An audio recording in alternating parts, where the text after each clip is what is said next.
Hello, I'm the Jim Stanham, and after a long wait, it is finally story time.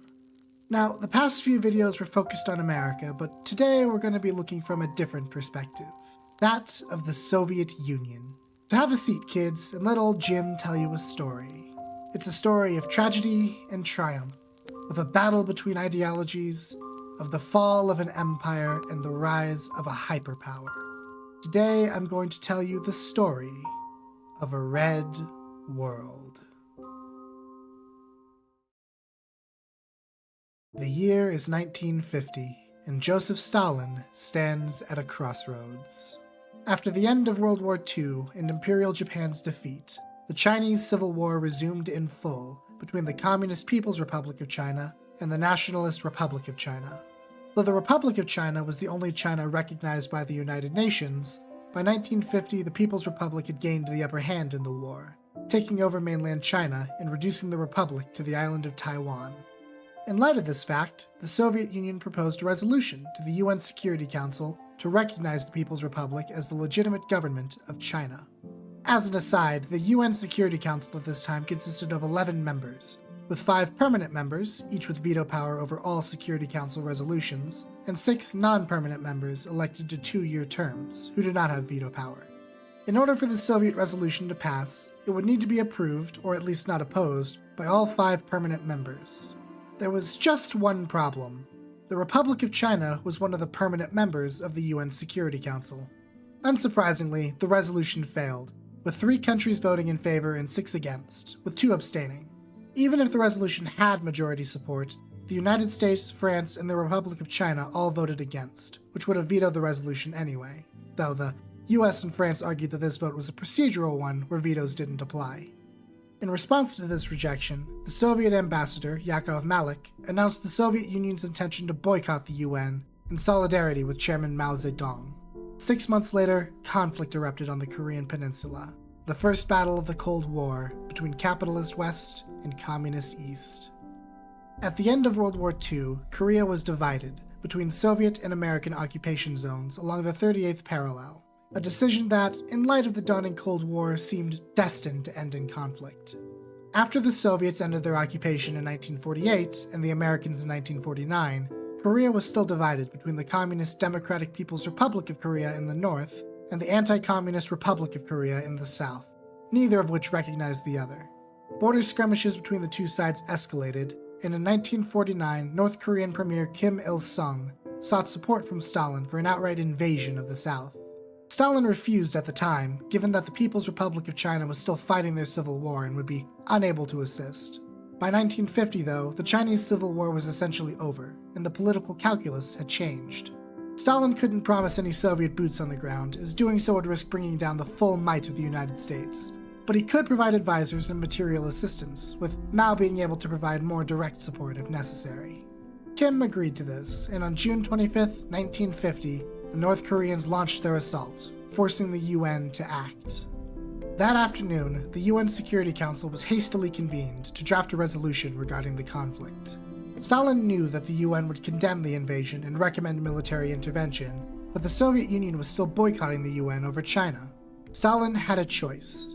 He could maintain the boycott and stand in solidarity with China, or he could abandon the boycott and wield the Soviet Union's power in the UN to protect North Korea. Ultimately, he chose the latter, sending Malik back to the Security Council with the instruction to veto any resolution on the Korean War put forth by the United States or their allies. As mentioned in my first video in the series, this is the first of 2 points of divergence, the moments in time when the history of Red World diverges from our own. The second point of divergence is shown in that video as well, but will not be mentioned here. Anyway, at the UN Security Council meeting, US Ambassador Ernest Gross proposed Resolution 82, a simple resolution that condemned North Korea's attack on South Korea and demanded their withdrawal back to the 38th parallel. Though this resolution was simple, it was clearly laying the groundwork for recommending military intervention. Without fanfare, Malik vetoed the resolution, killing the United States' attempt to secure international support for South Korea. Though President Truman promised he would support South Korea regardless, Stalin knew he would never fully commit to an intervention without the backing of the UN. With America's threat more or less contained, Stalin could get back to his project of expanding communism in Asia. North Korea's initial attack sent South Korea into a blind panic. The North Korean army was almost twice the size of South Korea's and much better equipped. Within 2 days, the South Korean capital of Seoul was captured. Within 5 days, 3/4 of the South Korean army was routed. Within 3 months, the South Koreans were pushed all the way back to the Pusan perimeter. By this time, American support had trickled in, protecting the South Koreans from total annihilation, and Kim Il-sung was worried that Truman might send even more support if the war was not won quickly. The North Koreans launched a desperate offensive to break the perimeter, and they were briefly successful, forcing the South Koreans into the smaller, hastily built Davidson Line. For over a year, the war turned into a grueling stalemate, with the South Koreans unable to break out of the perimeter, and the North Koreans unable to land the killing blow. Kim's fear turned out to be unfounded, as Truman continued to hesitate to send more supplies to South Korea.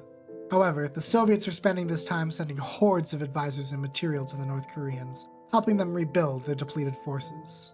In May of 1952, the North Koreans made one final push, and this time, the line finally broke. On June 13th, South Korea surrendered, and on July 4th, the last American troops in Korea surrendered as well. This was an unquestionable victory for the Soviet sphere of influence, and the first of many Soviet victories in this new Cold War. However, Stalin would not live to see this future success, as he would pass away nearly a year later. By the end of 1952, Stalin's health was failing. He had suffered from a stroke and a heart attack back in 1945, and his heavy smoking had caused him to suffer from high blood pressure. In October of 1952, Stalin requested to the Central Committee that he be relieved of his duties as first secretary, citing his age, but the request was rejected, with the Central Committee's members unsure if Stalin was just testing their loyalty. On March 1st, 1953, Stalin had hosted a small party at his personal dacha. When the party wound down around 4 a.m., he retired to his personal quarters and gave strict orders that he was not to be disturbed until he woke up. For the entire day, no sounds were heard from his quarters, and nobody checked in on him out of fear of defying Stalin's orders. Finally, at 11 p.m., one brave housekeeper crept into the room to find him unconscious on the floor, having suffered from a cerebral hemorrhage. For 4 days, the doctors on hand tended to him, but to no avail. On March 5th, 1953, Joseph Stalin passed away, and the power struggle began. Before we get into the power struggle, though, it's important to lay a little groundwork for how the Soviet government works during this time. The Union of Soviet Socialist Republics is a federal socialist republic governed by the Communist Party, the only party allowed to exist within the state. As the name implies, the Union is composed of multiple Soviet socialist republics, each with their own local governments. However, the state is ultimately run by the Supreme Soviet of the Soviet Union, which elects the head of government, the chairman of the Council of Ministers. In addition, the Supreme Soviet elects the Presidium, which governs while the Supreme Soviet is not in session. The Presidium then elects the head of state, the chairman of the Presidium of the Supreme Soviet. However, these state institutions were not necessarily where true power was concentrated. Instead, positions of power were held within the Communist Party, which could, at its discretion, rearrange the institutions of government to suit the party's needs. The party's supreme ruling body is the Congress of the Communist Party of the Soviet Union, which meets roughly every 5 years, though this is not a hard rule. As an example, no party congress was held between 1939 and 1952. Each party congress elects a central committee, which directs all party and governmental activities. The chair of this central committee used to be known as the General Secretary, but in 1952 the position was renamed to First Secretary, and the First Secretary is the position everyone thinks of when they think of the person in charge of the Soviet Union. The Central Committee meets once a month and also elects the Politburo, which governs the day-to-day affairs of the party when the Central Committee is not in session, and is also chaired by the First Secretary. As a quick aside, the Politburo was actually called the Presidium of the Communist Party during this time, but to prevent confusion with the other Presidium, I will still be calling it the Politburo for this series. Historically, the balance of power between the Central Committee and the Politburo oscillated back and forth, but during this era the Politburo is generally the more powerful of the two. There is a lot more complexity to the governmental structure of the Soviet Union, but this should be enough to understand the power struggle ahead. Though his original planned successor, Andrei Zhdanov, had fallen out with Stalin and passed away 5 years prior, Stalin had another successor prepared, Georgy Malenkov, the deputy chairman of the Council of Ministers. However, he and his Stalinist faction were not without opposition, namely from the reformist faction led by Nikita Khrushchev, party chairman of the Moscow Oblast, which contains the outskirts of Moscow but not the city itself, and member of the Politburo. This power struggle highlighted the divides between state and party within the Soviet Union. By and large, the state backed Malenkov, while the party backed Khrushchev. As the party was far stronger than the state at this time, Malenkov faced an uphill battle against Khrushchev. Malenkov knew he could not secure his position on his own, so he sought whatever allies he could, including the most reviled man in the Union, Lavrenti Beria. After the Mingrelian affair in 1951, Beria's power in Soviet politics waned, but he still had his contacts in the secret police and was still an influential member of the Politburo, having been made Minister of Internal Affairs shortly after Stalin's death. Beria was, in many ways, still one of the most dangerous men in the Union, and Malenkov needed his expertise if he was to secure his position against Khrushchev. Together with Foreign Minister Vyacheslav Molotov, Malenkov and Beria formed a troika, determined to keep leadership of the party out of Khrushchev's hands. Though the position of First Secretary was left vacant after Stalin's death, Malenkov became chairman of the Council of Ministers, and was the acting leader of the Politburo until a new First Secretary could be confirmed. For months, an uneasy silence fell over the Politburo, as nobody was willing to force a vote on the vacancy, until the power struggle was resolved behind the scenes. This stalemate continued until June, when an incident in East Berlin threatened Malenkov's precarious position. For the first half of 1953, the economy of East Germany suffered as a result of their Sovietization policy. A drastic increase in investment allocation to heavy industry, failed collectivization of agriculture, lowered wages, and increased quotas had caused food shortages and sporadic food riots to break out across the country. The first reports on the dire conditions in East Germany reached Malenkov's desk in April, though it took until June 2nd for Malenkov to issue a response. In this response, Malenkov criticized the East German government for the sudden shift to heavy industry at the expense of consumer goods, and expressed concerns about the speed of collectivization. Malenkov instructed the East German government to alter their 5-year plan to focus more on consumer good production, and to end the war on private enterprise. On June 9th, the East German government announced their new course would be implemented immediately, criticizing the past mistakes of the party and promising to reverse course on their Sovietization plan. Notably, they did not promise to roll back the quota increases, so the protests continued until the government was forced to cave. On June 16th, amid threats of a general strike, the government promised to roll back the quota increases, but by this point the protesters' demands had grown far beyond this one issue. Crowds in East Berlin began chanting, "We want free elections!" And, on the 17th, protesters stormed the Hall of Ministries, overpowering the police and Stasi agents that were guarding the building. To Moscow, the situation in East Berlin was spiraling into disaster, and Malenkov could not afford to look weak while Khrushchev was still waiting in the wings, eager for an opportunity to make his move. Malenkov could tolerate no more, so he ordered the Soviet army to crack down on these protesters and restore order in East Berlin. That afternoon, the Soviet army marched down the streets to the Hall of Ministries, ready to repel the insurgents. Outside the East Berlin police headquarters, Soviet tanks opened fire on the crowd in front of them, and by the next day, around 10,000 protesters were arrested, and dozens were executed.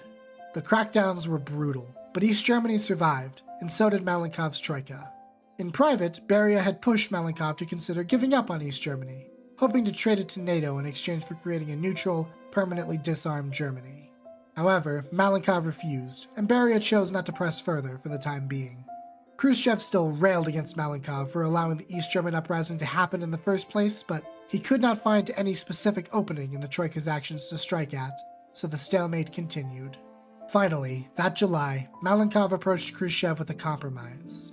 Malenkov would become First Secretary, while Khrushchev would be given the newly recreated title of Second Secretary. Khrushchev would also become First Secretary of the prestigious Moscow City Committee as a consolation. Khrushchev agreed, and on July 17th, this arrangement was made official by the Politburo. This was not the end of the power struggle, though, as Khrushchev continued to circle the Troika, waiting for an opening.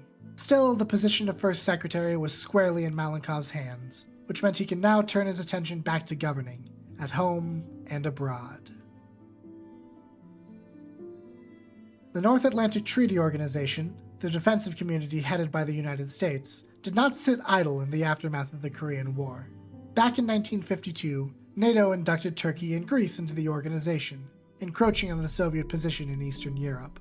Now that Malenkov's position was confirmed, he could formulate a strategy to counter America's influence in Europe. Malenkov was a firm believer in détente with the West, and wanted to see if he and the United States could work towards a long-term peace, a strategy that would develop into a signature positive foreign policy in the future. In 1954, Beria, along with Molotov, suggested a modification of his earlier plan. The Soviets would give up East Germany in exchange for creating a permanently neutral disarmed Germany, with the Soviet Union joining NATO. Though Malenkov had little faith in this offer being accepted by the United States, he nonetheless signed off on it, allowing Molotov to present the proposal to NATO. Unsurprisingly, NATO rejected this offer outright, confirming that the defensive community was in reality just an anti-communist alliance. This already was a blow to Malenkov's aims at maintaining peace, but it was about to get worse. On May 9, 1955, West Germany was inducted into NATO, granting them the authority to rearm with the blessing of the US. This was a grave insult to the Soviet Union, and with Khrushchev still a threat to his position, Malenkov had to act. On May 14th, Malenkov brought together the communist nations of Hungary, Czechoslovakia, Poland, Bulgaria, Romania, Albania, and East Germany to form the Warsaw Pact, a military and economic alliance to counter Western imperialism. This escalation certainly did not advance Malenkov's wishes for détente, but it did keep Khrushchev at bay while strengthening the communist bloc. Though Hungary was experiencing some social tensions under their first secretary Mátyás Rákosi, things in the Warsaw Pact were relatively stable compared to NATO, embroiled as it was in the Suez Crisis. With this newfound stability in foreign affairs, Malenkov was now able to focus on internal matters, starting with the economy. Though the Soviet economy was respectable by 1956, a minor miracle after the Great Patriotic War decimated the country, a significant portion of the economy was directed towards military production, and almost all Soviet research and development was focused on finding new ways to defend against a foreign invasion. On May 7, 1956, Malenkov unveiled his grand plan for the economy, the New Socialist Platform, and it was radical. The New Socialist Platform called for a massive reduction in the defense budget, instead allocating those funds to almost every other sector, particularly focused on building infrastructure in urban and rural areas. Instead of spending such a large portion of the budget on the military, the Soviets would rely on nuclear deterrence to prevent total war with NATO, as well as shifting to a smaller, mechanized army doctrine for conventional warfare. In addition, the Soviet Union would release falsified figures of their military might, tricking the United States into believing that the Soviet military was far larger than it actually was. Khrushchev was horrified at the proposal, fearing that the reduced military budget would leave the Soviets weakened in the face of imperialist aggression. Even some of Malenkov's allies were wary of his defense strategy, believing that a smaller army would make the Soviets look weak and open for an invasion. However, Beria had already whipped up the votes behind the scenes, and the Central Committee approved the platform without amendment. Once again, Khrushchev railed against Malenkov, but this vote had shown that the political momentum was swinging against him. Despite this, Malenkov was still unable to move against Khrushchev without threatening his own position. Though the power struggle continued, the question of the Soviet economy was settled. Now Malenkov can continue his economic plans with his allies in the Warsaw Pact. The Council for Mutual Economic Assistance, better known to the West as Comecon, was an organization that helped tie together the economies of the communist bloc. Stalin had originally founded the organization to keep the Soviet sphere from accepting Marshall aid money, and also ensured that the Soviets could keep control over the economies of its members. Under Stalin's watch, many of these countries began to focus on autarky, limiting the potential for economic growth, and often requiring Soviet interference to maintain economic stability, as was the case in East Germany a few years prior. By 1958, Malenkov had a plan to improve the Warsaw Pact's economic ties, reduce the need for Soviet interference in the national economies, and lower economic redundancy. Each Comecon country would specialize in a specific economic field, and then through trade, each country's economy could grow much more efficiently than trying to do everything alone. Khrushchev expected these specializations to be imposed upon each member state without room for negotiation, but Malenkov preferred a softer approach. Meeting with the leaders of these countries, it was clear that different leaders wanted different specializations, such as Albania wanting heavy industry or Bulgaria wanting to focus on agriculture. After several rounds of negotiations, each member state received their own specialization, with Malenkov doing his best to ensure that each leader would be content with their new role in the bloc. Since the Soviet ruble itself was a closed currency, unsuitable for Comecons functions, Malenkov began discussions for creating the convertible ruble, a new currency designed to facilitate trade within the bloc, though it would not be implemented for another few years.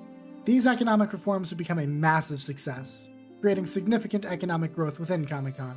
Politically, this was a victory for Malenkov as well, with the first secretary securing the support of his allies in Europe.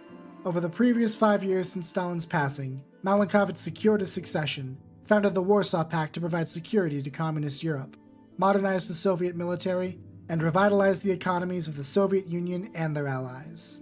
However, despite all these successes, he still could not land the final blow against Khrushchev. This stalemate threatened to paralyze the Soviet government, but the uneasy peace between them finally collapsed in 1959. From the moment Malenkov and Khrushchev were made first and second secretaries, Beria had been working behind the scenes to discredit the reformist wing of the Communist Party. Under Beria's command, the KGB began a campaign of scrutinization against Khrushchev and his allies, hoping to ruin their reputations and expel them from the party. Though some minor politicians and bureaucrats were purged over the years, Khrushchev and his high-ranking allies remained unharmed by the KGB's schemes. In December of 1958, a KGB defector informed Khrushchev of the plot, and Khrushchev knew that now it was do or die. Khrushchev called upon all his allies in the Politburo, including fellow reformists like Anastas Mikoyan, as well as some disconcerted neutral members like Nikolai Bulganin. On July 3, 1959, during the first Politburo meeting held that year, Khrushchev and his allies called upon Malenkov to resign, and formally moved to position Khrushchev as the new chairman of the Council of Ministers. Though the Politburo did not have the formal authority to replace the chairman of the Council of Ministers, winning such a vote would guarantee that the Supreme Soviet would do so in its next meeting. More importantly, winning this vote would signal that Malenkov has lost the confidence of the Politburo, spelling doom for Malenkov's troika. After a tense few moments, the proposal was narrowly defeated, 5 in favor and 6 against, with Minister of Defense Clement Voroshilov delivering the final vote in Malenkov's favor. Finally, Malenkov had the opening he needed to take Khrushchev down. Everyone who voted in favor of the motion was expelled from the Politburo, reassigned to various remote positions on the fringes of the Union, while Khrushchev was tried for treason and executed. At last, Malenkov's troika were free to act, as a new era dawned on the Soviet Union. Thank you all so much for watching. I know I kind of left you all hanging with the America videos, but unfortunately we're doing some deep retooling of America lore, and I just can't continue that series until we have a clear view of everything.